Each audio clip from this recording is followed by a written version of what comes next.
On en arrive à un stade où beaucoup de gens, pour pas généraliser, minimisent le péché. C'est rien. Ça va, c'est un gros mot. C'est rien. C'est qu'une médisance. Ma'alish. Tout le monde ment. Puis en plus, c'est pas un grand mensonge, c'est un petit. Certains sont arrivés à ce stade de minimiser tous les péchés. Et selon Sahl ibn Sa'd, radiyallahu anhu, le prophète sallallahu alayhi wa sallam a dit: méfiez-vous des péchés insignifiants, c'est-à-dire les petits péchés. Car en effet, un exemple de péché insignifiant est comme un groupe de gens qui descendent au fond d'une vallée.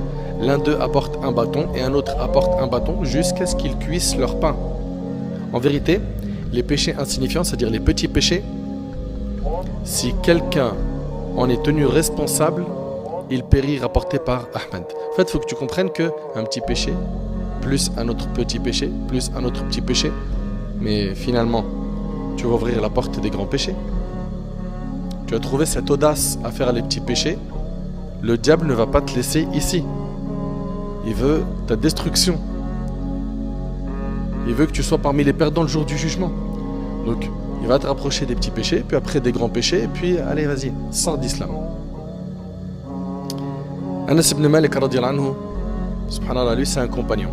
Il s'adresse à la génération qui est venue après les compagnons. Il leur dit: vous commettez des actes que vous considérez aussi insignifiants qu'un cheveu, alors que nous les considérions à l'époque du prophète sallam comme des péchés destructeurs, et c'est rapporté par le Bukhari. Allahu Akbar.